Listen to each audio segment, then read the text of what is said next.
My greedy sister married my husband, hoping to take over his $400 million fortune. But just a few days later, he passed away unexpectedly. After the funeral, she confidently declared herself the heir to his wealth. However, when the lawyer read his will, what we discovered shocked everyone. My sister was left speechless by what he had written. Hello everyone. Thank you for being here with me today. Before I begin my story, I'd love to know which city you're joining us from. Please feel free to share in the comments. Now, let me take you into this story.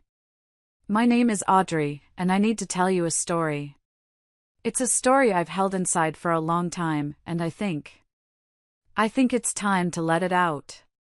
It's a story about family, about betrayal, and about how the truth can sometimes be more complicated and more painful than the lies we're told. It's not an easy story to tell, so please, bear with me. I had always been the quiet one. If my twin sister, Beatrice, was the sun, then I was the moon, only visible because of her reflected light. She was born with a fire inside her, a dazzling, confident energy that drew everyone into her orbit. When we were children, she was the one climbing the tallest trees, leading the neighborhood games, her laughter echoing down the street. I was the one on the porch swing with a book, watching, always watching. Our parents, well, they orbited her too. They didn't even try to hide their favoritism, it was just a simple, unchangeable fact of our household, like the squeaky third step on the staircase or the leaky faucet in the kitchen. Beatrice was their golden child, the one they bragged about to friends and relatives. Did you hear? Beatrice scored the winning goal in her soccer match, my father would boom over the phone. Beatrice made the honor roll again, of course, my mother would say at family gatherings, beaming. Whenever I came up in conversation, it was usually as a footnote.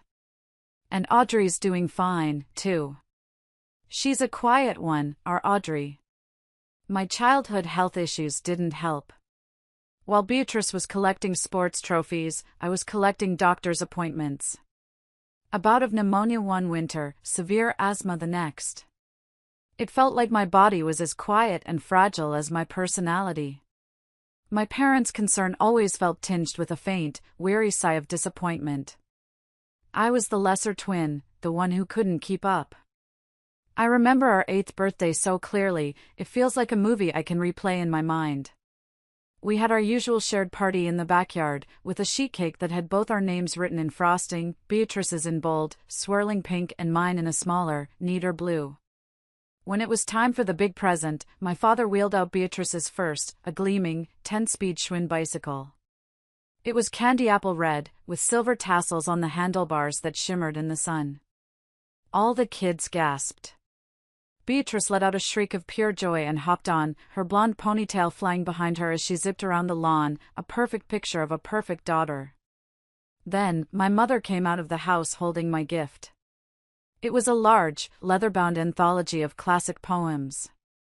It was a beautiful book, but in that moment, it felt like a consolation prize. "This is more your speed, Audrey," she'd said, patting my head. Her smile was kind, but her words felt like a cage. "You can read it inside while your sister plays." I looked at my father. He was watching Beatrice, his face alight with a look of pure, unadulterated pride. When his eyes finally flickered to me, holding my book, his smile was thin, almost an obligation. That was the moment I truly understood. I wasn't just different, in their eyes, I was a lesser version. A quieter, paler copy.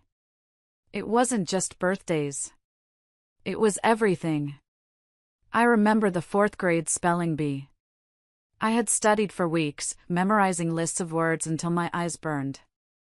I won for my class, and I was so proud I thought my heart would burst. I ran home, clutching my little blue ribbon. That same day, Beatrice had competed in the district-wide track meet.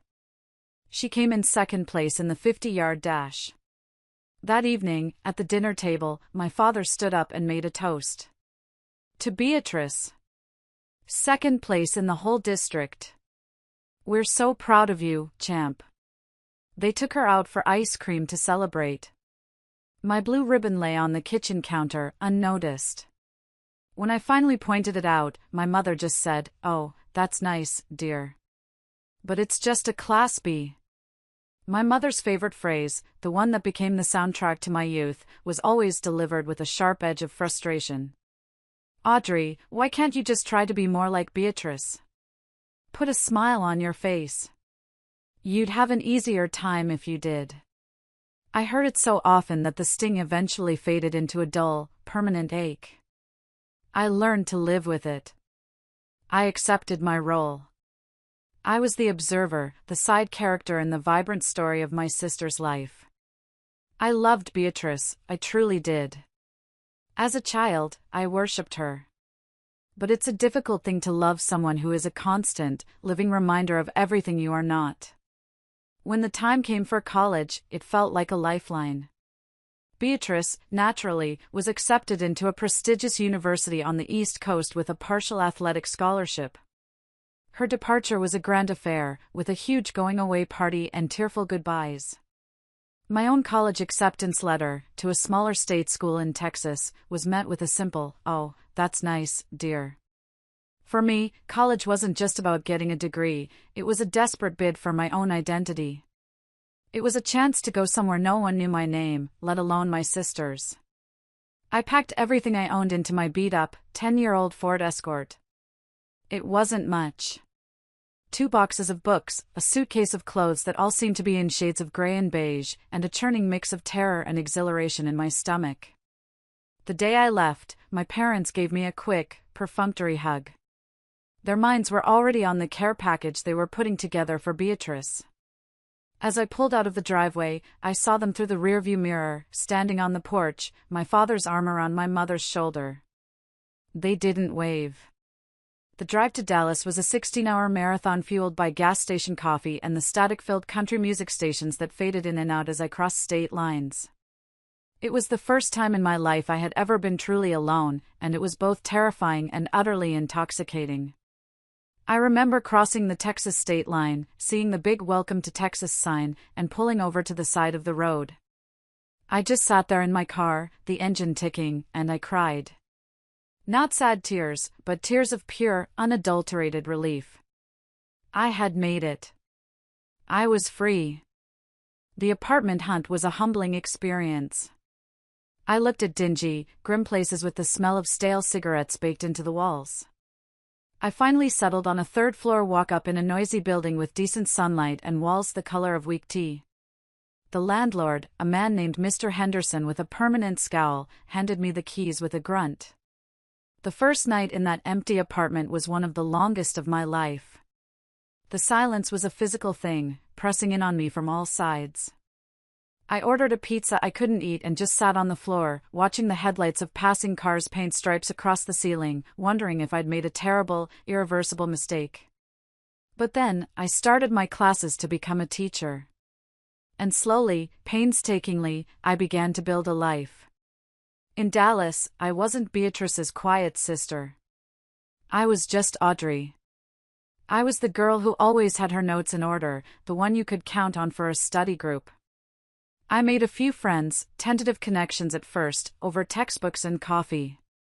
And when I started my student teaching, I found my purpose. The kids, with their messy, unfiltered honesty, didn't care if I was outgoing or popular. They cared that I was kind. They cared that I listened. They cared that I could show them the magic of turning letters on a page into stories in their heads. I'll never forget the first time one of my students, a shy little girl named Maria, wrote me a note that said, "You are the best teacher." I folded that piece of paper and kept it in my wallet for years. It was the first trophy I had ever earned. After graduation, I landed a full-time teaching job at a wonderful elementary school in a quiet Dallas suburb. Life settled into a gentle, predictable rhythm. It was a small life, a simple one, but it was mine. And then, Arthur came along and turned my small, simple life into something beautiful. I met him as Michael. I met him through a friend from work. She had been trying to set me up for months, and I had always politely declined. The idea of dating was terrifying. But she was persistent. He's a good man, Audrey. Quiet, like you. His name was Arthur, and he was a real estate agent. Our first date was at a little neighborhood Italian restaurant, the kind with checkered tablecloths and Chianti bottles as candle holders. I was so nervous, I knocked over my water glass within the first 5 minutes. I was mortified, but Arthur just laughed, a warm, easy sound, and helped me mop it up with a napkin. He had a way of making you feel at ease. He wasn't like the loud, brash men Beatrice always dated. He was calm, observant, and he had the kindest eyes I had ever seen. He had this quiet warmth that drew people in without demanding attention. I spent most of the dinner talking about my students, rambling on about lesson plans and playground drama. I was sure I was boring him to tears. But he never looked bored. He listened, truly listened, nodding and asking thoughtful questions. So, what book are you reading with them now? He'd ask, or what's the funniest thing a student said this week? Towards the end of the night, as we were waiting for the check, he looked at me across the table, his gaze so direct it made my heart flutter. You know, he said softly, you talk about those kids with so much love. It's really something special. He paused, then added, you're different, in a good way.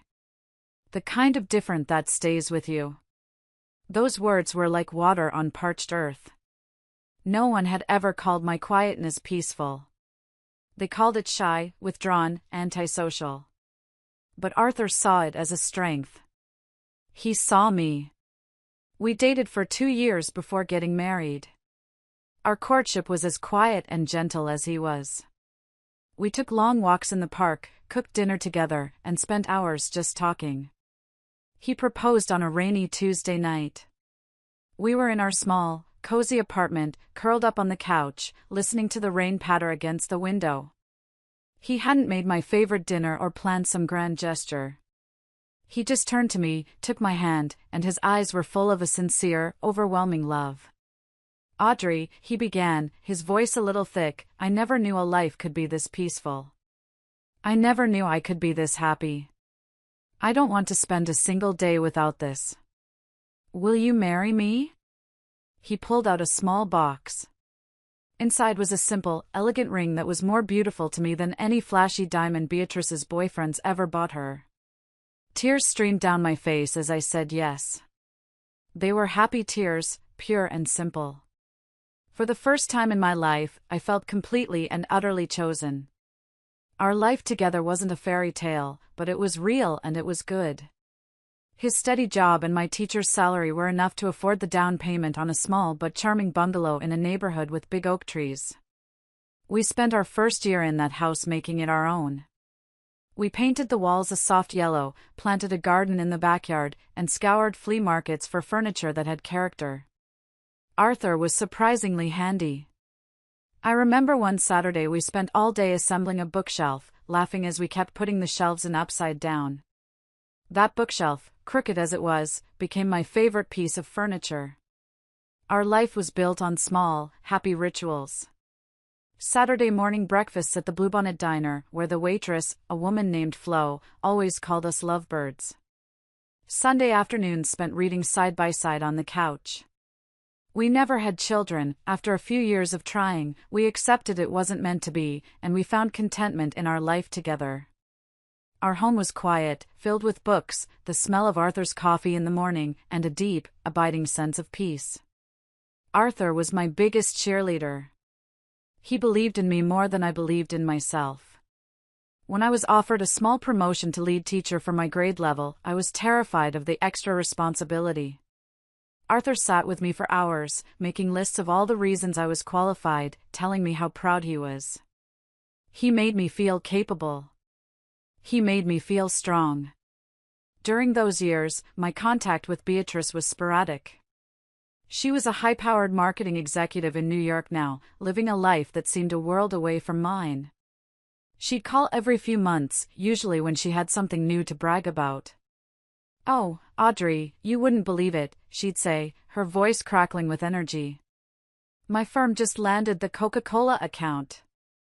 And my new boyfriend, he's a hedge fund manager, just whisked me away to Paris for the weekend." I'd listen, offering polite congratulations. "That's wonderful, Beatrice. I'm so happy for you." Then I'd tell her about my new reading program for my first graders, or the tomatoes we were growing in our garden. I could almost hear her eyes glazing over through the phone line. "Well, that's sweet, honey," she'd inevitably say, her tone a mixture of pity and condescension. "As long as you're happy with your simple little life." The thing was, her words no longer had the power to hurt me. Because I was happy. I wasn't living a life that would make for a flashy magazine article, but it was a life rich with love and purpose. I had a man who cherished me for exactly who I was. I had a job that made a difference. I didn't need Paris or hedge fund managers. I had everything I had ever truly wanted right there in that little bungalow, with my kind, steady Arthur by my side. For 10 wonderful years, I believed our quiet, simple love was invincible. The change, when it came, was like the tide slowly going out, so gradually you don't notice the shoreline has moved until you look up and see acres of exposed, barren sand. It started around our 10th wedding anniversary. Arthur began working later. At first, it was just an hour or two. "Big project at work," he'd say, giving me a tired kiss on the cheek before disappearing into his home office. But soon, he was coming home after I'd already eaten dinner, long after the sun had set. The smell of his coffee was no longer the first thing I noticed in the morning, because he was often gone before I even woke up. Our dinner table, once the hub of our day where we'd reconnect and share stories, grew quiet. I would try to fill the silence, talking about my students, but his responses became shorter, more distracted. He'd nod and murmur, "That's nice, honey," but his eyes would be distant, his mind clearly somewhere else. I remember one evening I was especially excited. I had finally gotten a shy, withdrawn student to read aloud in front of the class. It was a huge breakthrough. I couldn't wait to tell Arthur. I made his favorite meal, shepherd's pie, and waited. He didn't get home until almost 9. He walked in, dropped his briefcase by the door with a heavy thud, and loosened his tie. "Long day," he grunted, heading for the refrigerator. "I made your favorite," I said, trying to keep my voice light. "Not hungry," he said, grabbing a beer and closing the door. He didn't even look at the table I had set. I stood there in the kitchen, the story about my student dying on my lips. The silence that followed was heavy, filled with things I didn't understand. The loving, attentive man I had married was being replaced by a ghost, a polite stranger who shared my house but not my life. I tried to talk to him, of course. Countless times. "Is everything okay at work, Arthur? You seem so stressed." "It's just work, Audrey. Don't worry about it." "Are we okay?" I asked one night, my voice small, as we lay in bed, a cold foot of distance between us. He just rolled over, his back to me. "We're fine. I'm just tired. Go to sleep." But we weren't fine.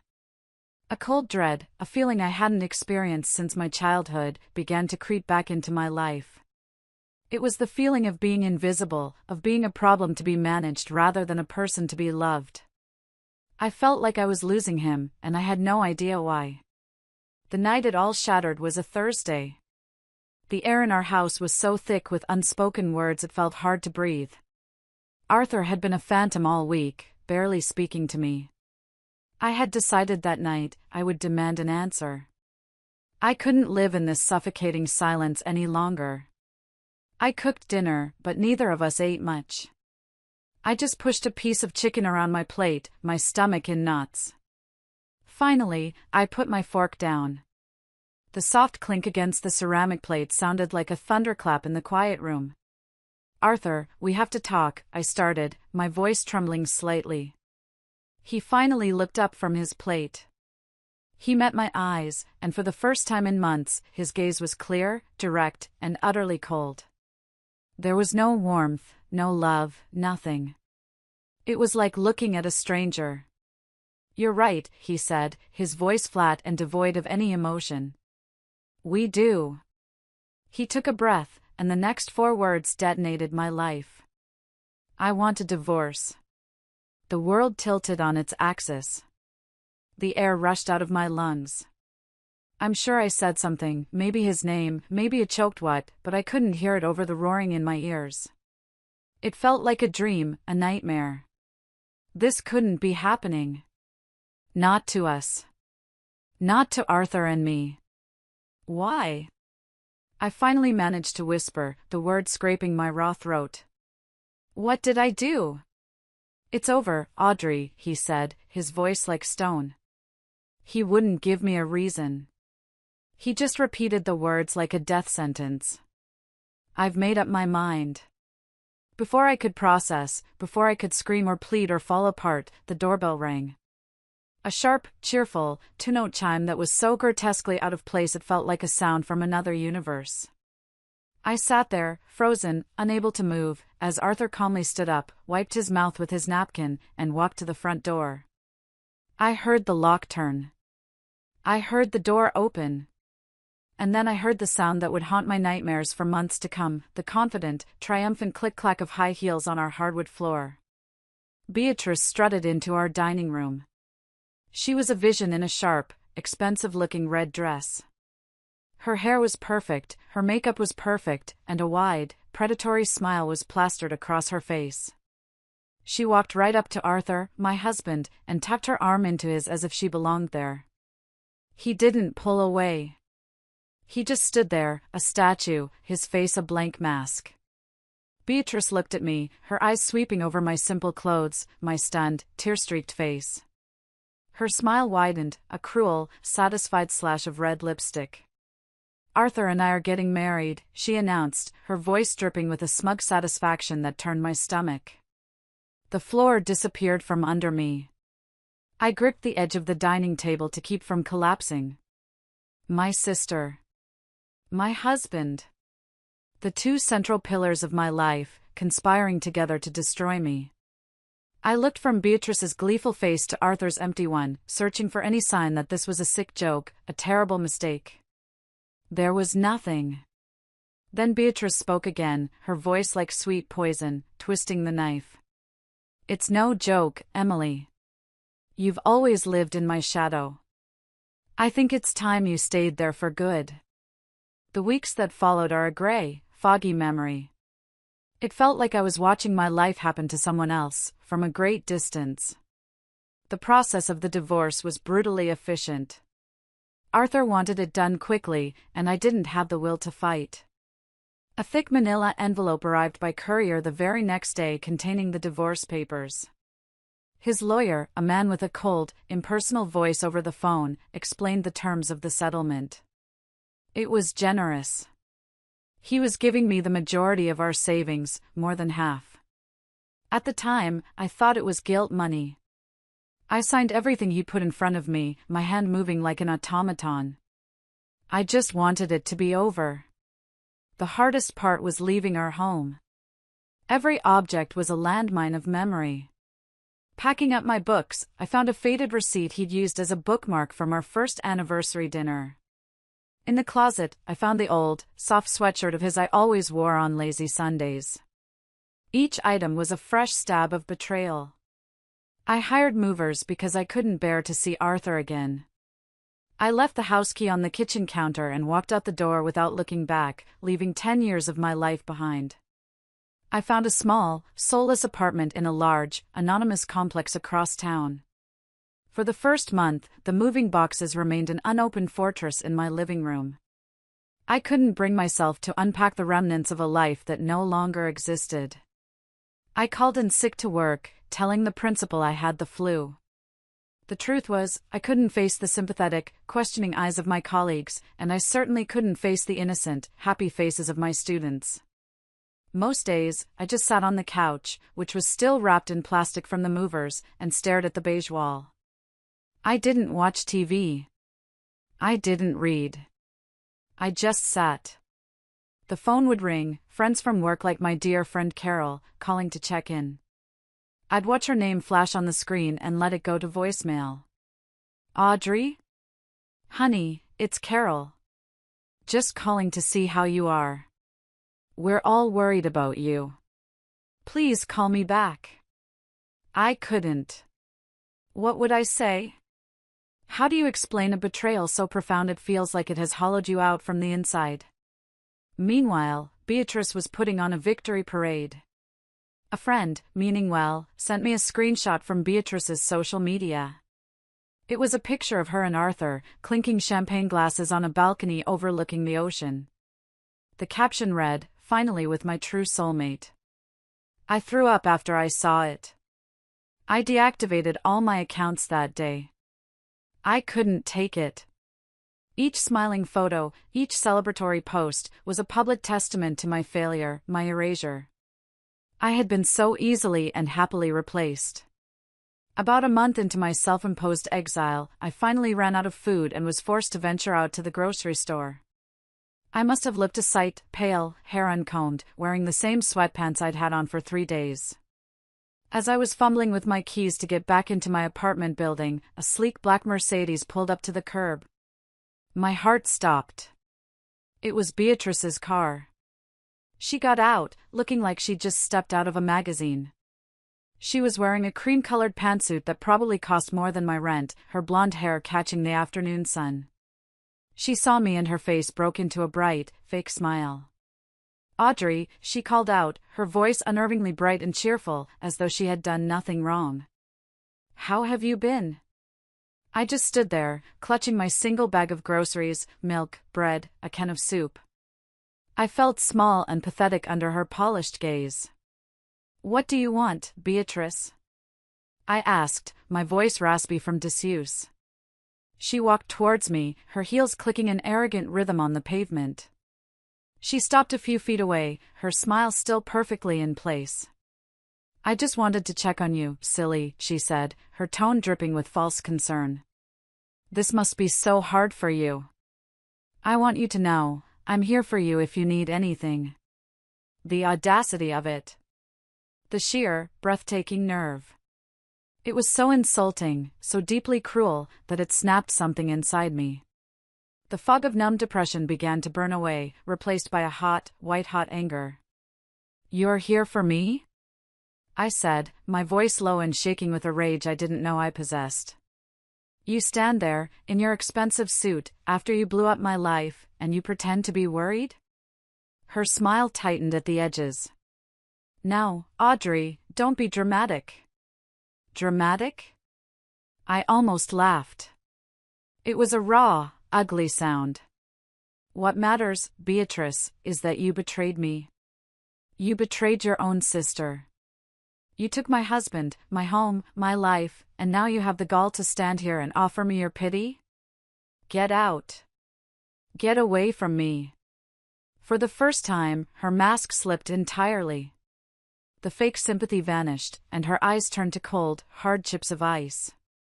The real Beatrice was finally on display. "Fine," she hissed, her voice dropping its sweet pretense. "Be a martyr. Wallow in your miserable little life. But don't you dare expect me to feel sorry for you." She took a step closer, her voice a venomous whisper. "You've always been weak, Audrey. You're fragile. That's why people leave you. That's why Arthur chose me. He wanted a strong woman, not a broken little bird." She turned on her heel and walked back to her car, leaving me standing there on the pavement, her words hanging in the air like poison gas. Weak. Fragile. The old insults, the old labels. But this time, they didn't make me want to cry. They made me want to fight. Beatrice's cruelty was the unlikely spark that ignited a fire in me. Lying on my couch, defeated, was precisely what she wanted. It was what my parents had always expected. It was the role I had been cast in my whole life. And in that moment, standing outside my sad little apartment, I decided I was done playing the part. The next Monday, I showered, put on my nicest work dress, and went back to school. Walking down the hallway felt like walking a tightrope. I could feel the stares, hear the whispers stop as I passed. My friend Carol rushed to my side, her face a mixture of relief and concern. "Audrey." "Oh, thank God. Are you okay?" I just gave her a small, tight smile. I will be, I said, and for the first time, I almost believed it. That week, I made the call. I found a therapist, a woman named Dr. Evans. My first session was one of the most difficult hours of my life. I sat on her plush couch, twisting a tissue in my hands, and for the first 20 minutes, I couldn't speak. Then, the dam broke. I told her everything. About being the shadow twin. About my parents. About Arthur's quiet love and his shocking betrayal. About Beatrice's triumphant smile. I cried until I had no tears left. Dr. Evans just listened patiently, and when I was done, she said something that stuck with me. Audrey, you've been carrying the weight of other people's definitions of you for a very long time. Perhaps it's time to write your own. It wasn't a magic fix, but it was a start. I kept going back. We began the slow, painful work of untangling the knots of my past. One evening, I saw a flyer at the local library for a community book club. The old me, the weak, fragile Audrey, would have crumpled it up. But the new me, the one who was tired of being afraid, took a picture of it with my phone. The following Tuesday, I walked into that library meeting room. My heart was pounding. I sat in a chair in the corner, planning to just listen. The book was one I had loved, and as the other women started discussing it, I found myself disagreeing with one of their points. Before I could stop myself, I spoke up. I actually saw that character's motivation a little differently, I said, my voice barely a whisper. All eyes turned to me. I explained my point, expecting them to dismiss it. But instead, a woman across the table smiled. That's a really interesting take. I hadn't thought of it that way. It was a small thing. A tiny victory. But it felt monumental. I was making new friends. I was finding my voice. I was slowly, painstakingly, rebuilding myself, not on the foundation of Arthur's love or my family's approval, but on something new. Something that was entirely my own. 3 months passed. My life found a new, quiet rhythm. It was a fragile stability, but it was mine. I was teaching, going to therapy, attending my book club. I was starting to sleep through the night again. The pain was still there, a constant, dull ache in my chest, but it no longer consumed me. I was surviving. Then, on an ordinary Tuesday afternoon, everything was upended once again. I was in my classroom after the final bell, tidying up, when my cell phone rang. It was an unknown number with a local area code. I almost let it go to voicemail, but something made me answer. Hello? May I speak with Ms. Audrey Carter? The voice was a man's, professional and somber. This is she, I said, a flicker of unease stirring in me. Ms. Carter, my name is David Allen. I'm an attorney with the firm Allen and Associates. I apologize for the unsolicited call. I'm calling you today regarding your ex-husband, Arthur Jensen. My blood ran cold.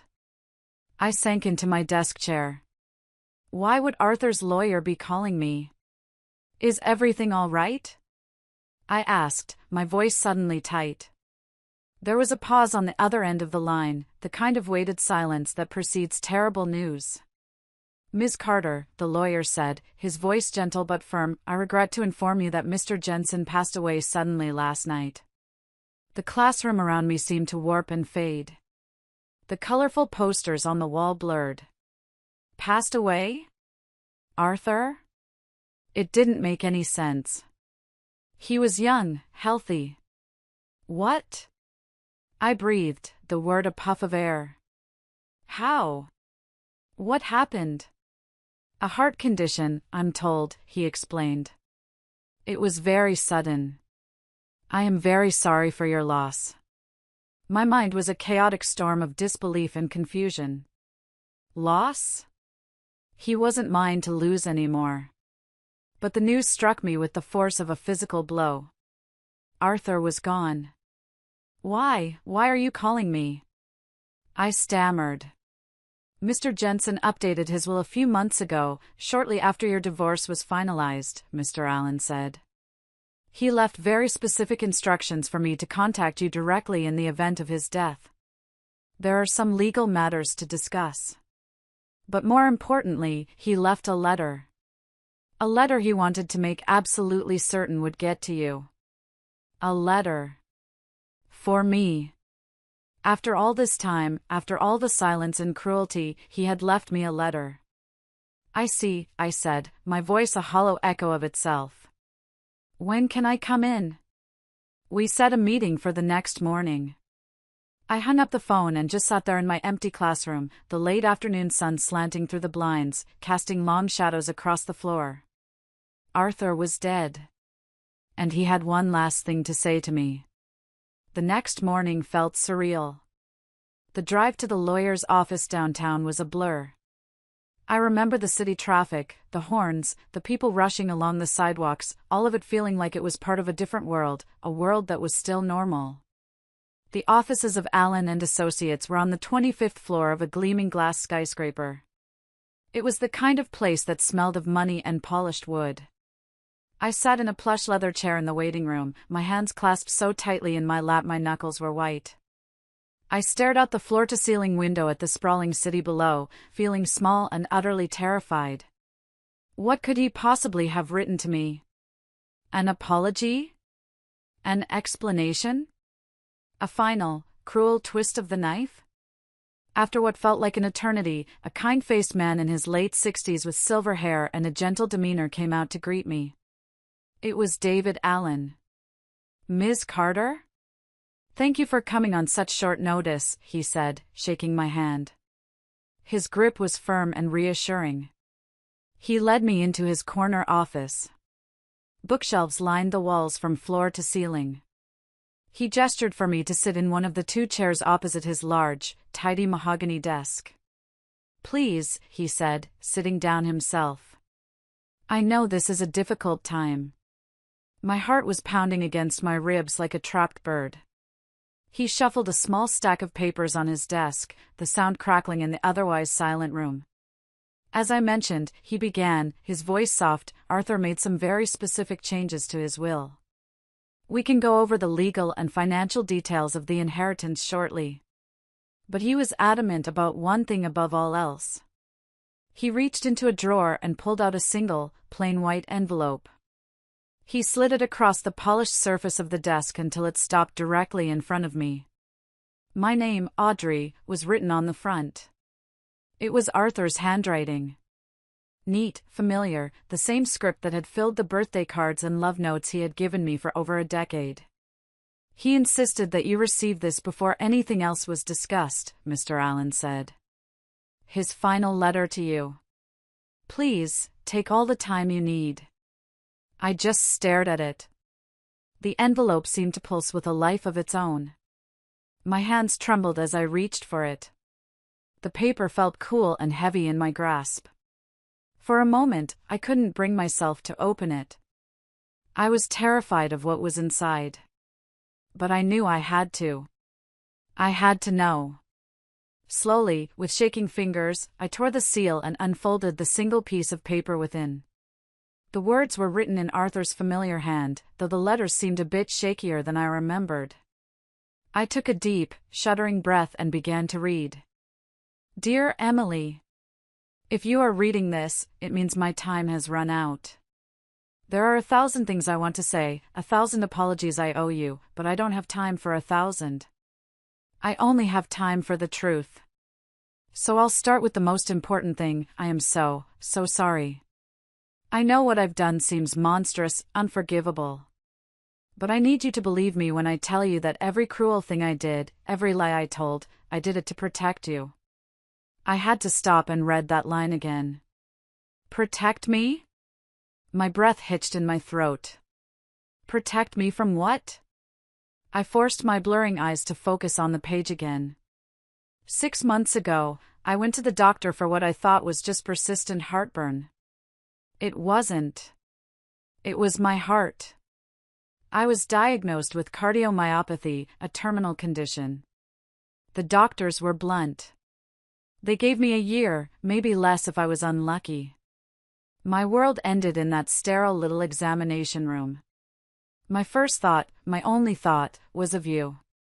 How could I leave you? How could I burden you with watching me get weaker and weaker? But then a more practical, more terrifying thought hit me: what would happen to you after I was gone?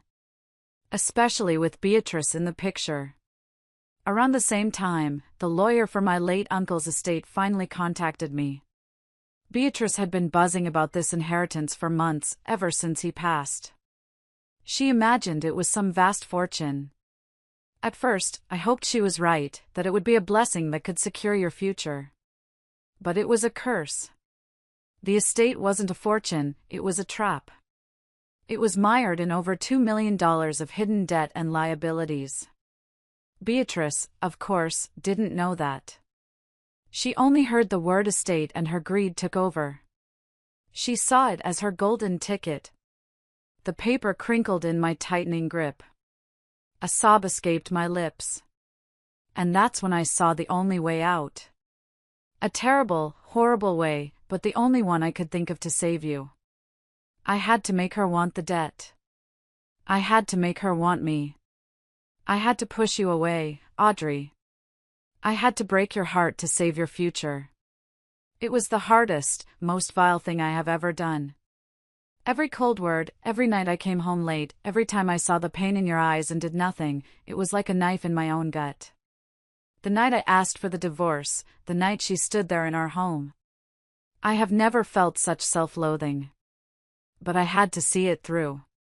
I needed her to be legally attached to me and to my cursed estate when I was gone. And I needed you to be legally, completely, free of it. I've left you my personal life insurance policy and my 401k. It's not a fortune, but it's clean. It's yours. It should be enough to help you start over, a real start, without her toxicity or her financial ruin anywhere near you. You deserve a life of peace, my Audrey. A life free from all of this. Please, try to forgive me. Please know that in my own broken, terrible way, I never stopped loving you. Not for a single second. Be strong, Audrey. You are so much stronger than you will ever know. With love, always. Arthur. I finished the letter and the world simply fell away. I couldn't breathe. A sound, a raw, wounded sound, tore from my throat. The letter fell from my nerveless fingers onto the desk. It was all a lie. The coldness, the affair, the betrayal, all of it was a desperate, tragic, selfless act of love. He hadn't left me. He had saved me. He had sacrificed his name, his honor, and my love for him just to protect me. I just sat there, in that silent office high above the city, and I wept.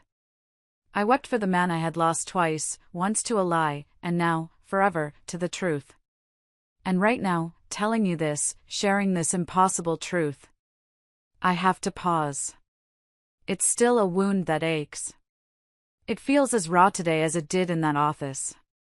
If you're still listening, if you're still here with me, please, help me by liking this video and commenting the number 1 below. This lets me know you've given me a like, and it tells me that you're with me on this incredible, painful journey.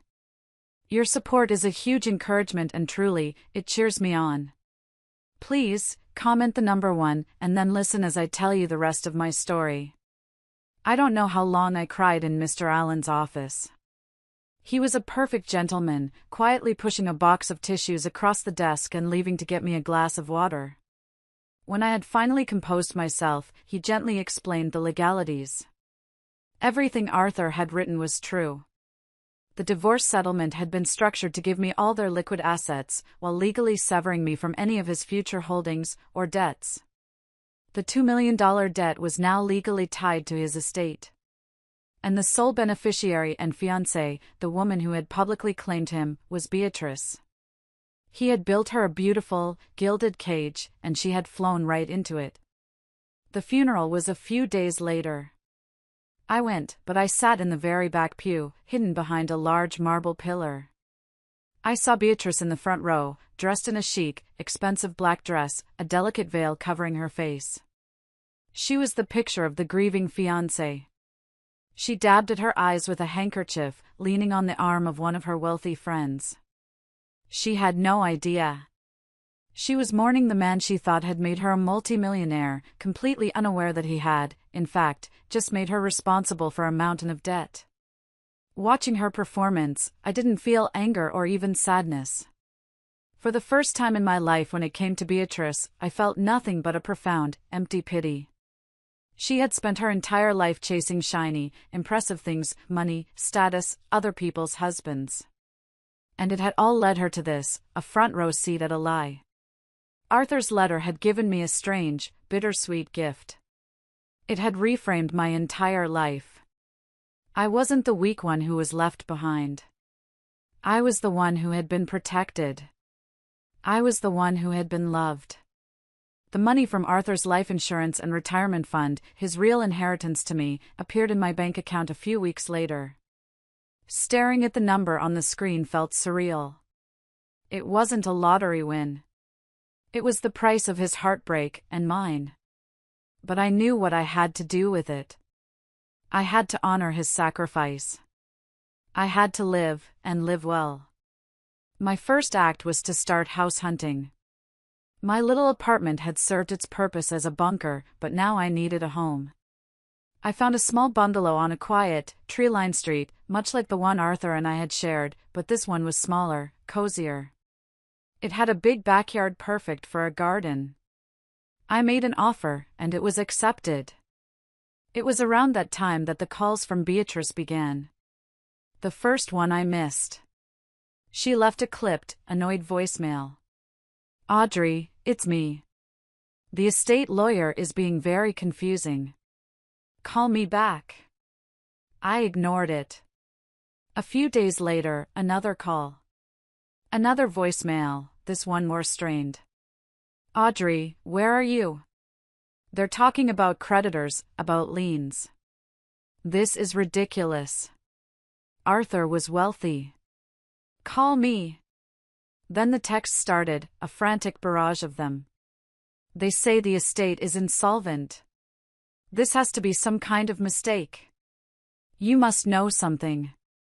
Finally, one afternoon, as I was packing boxes in my apartment for the move to my new house, an email from her arrived. The subject line was just my name, Audrey. The message was short. "We need to talk. Call me." I stared at the email for a long time. "I'm your sister." The phrase she had used my entire life to demand my compliance, my silence, my deference. The old Audrey would have felt a pang of guilt. The old Audrey would have called her back, tried to help, tried to fix it. But the old Audrey was gone. Arthur's final gift to me wasn't just the money, it was the truth. He had shown me, in the most painful way imaginable, who my sister really was. With a steady hand, I moved my cursor over the email. I dragged it to the trash icon. And then, I emptied the trash. The final cord was cut. Her chaos was her own. It had nothing to do with me anymore. It's been a year now since that day in the lawyer's office. I'm writing this from the sunroom of my new house. My garden is thriving. I have rows of tomatoes, zucchini, and more roses than I know what to do with. My hands are usually covered in dirt, and I've never been happier. I am still teaching. My students are still the brightest part of my day. I still go to my book club on Tuesdays, and the women there have become my family. My friend Carol comes over for dinner every Friday. We drink wine and talk for hours. My life is quiet. It's simple. And it is entirely, wonderfully mine. I am not the same woman I was before. The pain of the past has changed me. It carved new lines on my face, but it also carved new strength into my soul. I started doing things the old Audrey would have been terrified of. I joined a hiking group, and last month, I stood on top of a mountain and looked out at the world, feeling gloriously, breathtakingly small and powerful all at once.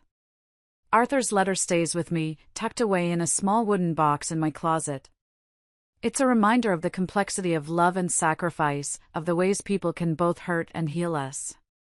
And while I still wrestle with the pain of his betrayal, I also feel a deep gratitude for the chance he had given me to reclaim my life. I don't know what happened to Beatrice. After I cut off contact, I never heard from her again. I can only assume she is dealing with the consequences of her own choices. Sometimes, I wonder if she ever learned the truth.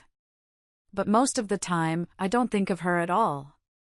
For the first time in my life, I'm not looking over my shoulder at someone else's shadow.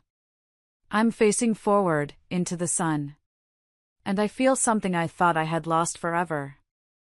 Hope. A quiet, steady, and resilient hope for the future. My future.